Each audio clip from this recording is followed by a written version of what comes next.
Біліп жүремге жазылыңыздар, қош келдіңіздер, лайк басыңыздар, өтініш қызыл кнопка болса подписаться деген басасыздар ма? Сіздерден қатты сұраймын. Егер подписаться бассаңыздар, мен қатты ризамын. Кремле бот, Нұрбот деп жатады енді. Боттар, жалпы тек Кремле бот, Нұрбот емес, жалпы боттар туралы айтамыз. Именно комментарияда. Олар кімдер? Олар деген енді шошисың олардың комментарияларынан. Олар деген, бұл бір сөзбен айтқанда адам емес. Адам негізінен, просто былай адам емес.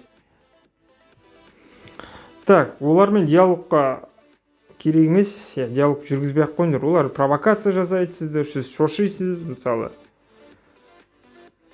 Ресей Украинаға жабысқанда олар дұрыс, анда фашистерді құрту керек, Украинаны құрту керек деп шошисың, сондай комментариялар жазып жатады олар. Қазір мен көрсетемін. Так, екінші бізде мына картинкамен жауап беруге болады, скриншоттап, обрезка жасауға болады. Так, олармен вообще нетпеңіздер, оларда фотолары болмайды, оларда өздерінде пост болмайды, басқа әлеуметтік желілерде олар бәрі жерде жүреді. Инстаграм, тикток, ВКонтактеде вообще көп, отаны ояқтардың, ютубта жүреді, позициялары жоқ. Ленталар негізі көбіне пустой болады, олар қазір вообще умный болып кетті. Молодой аккаунттар жаңа. Аватаркілерінде, шын, мынау расын өтірік аватаркі. Так, олар міне осылай жұмыс жасайды. Набор болады, зарплаталары біздің теңге бойынша енді 300 мыңнан басталады, албастылардың 300 мыңнан 400-500 мыңға дейін кете береді. 45 мың рубль, жоқ, өтірік айтамын, 250 мың теңгеден басталады, сөйтіп кете береді. Күніне енді 1000 адамнан бастап жұмыс жасайды дейді, көп олар. Күніне 100-150-200 комментарий жазады, ойлаңыздаршы, неше түрлі қазір. Осылай отырады олар. Өздерінің офистері бар, компьютерлері бар, өздерінің емес, офистердің. Набор болады. Комментариялар күніне 150 комментарий жазу керек. Зарплаталар міне, немесе әр комментарияға 15 рубль береді. 15 рубль теңге бойынша. Так.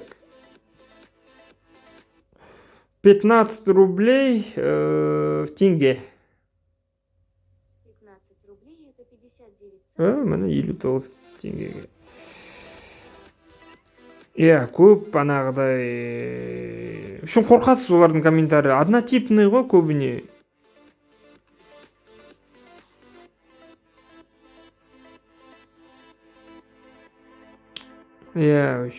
Мыңдаған адам кіреді, бір неде. Үшін бәрімен нетеді, мысалы. Үшін қауіпті олар, қазір көрсетемін. Так, осы міне комментарийін басайық, қараңыздар. Олар тек қана комментарий жазбайды, олар лайк басады, олар просмотр көбейеді. Алгоритмді алдайды, TikTok, Instagram болсын, алгоритмді алдайды, көрдіңіздер ғой. Кез келген социальный сет жақсы көреді оның. Ол контенттерінде лайк көп болған, поделиться көп болған, просмотр көп болған, сразу активностьке жібереді. Оны біз сияқтылар хавать етеміз, яғни жейміз. Шынында бұлай болып жатыр екен, көрдіңіздер ғой. Населенная зачистка дейді. Нені зачистка болып отыр?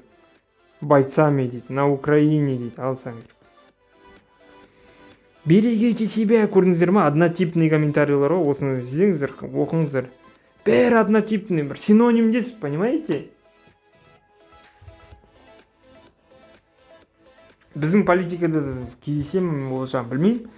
Комментария жазып кетіңіздер. Мен оқығым келмейді, мынаны бар ғой, өздеріңіз оқыңыздар, мен шошисыздар. Мысалы, былай ғой, бана Украина енді.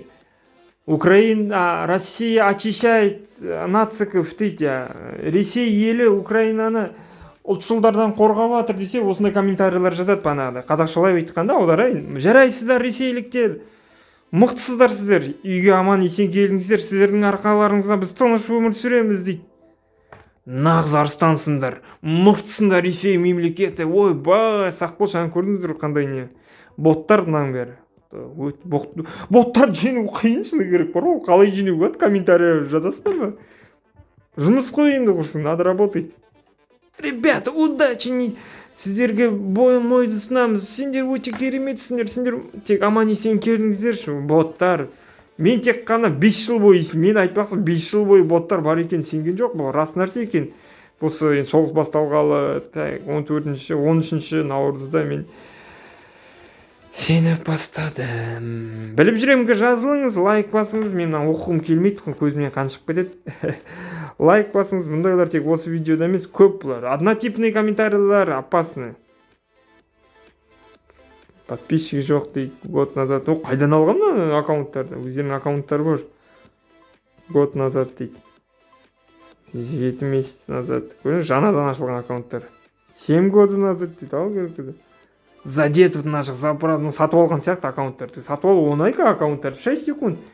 Мына аккаунттар, мысалы, мен білем, мен өзім интернетте разбираться етем ғой, не, қалай.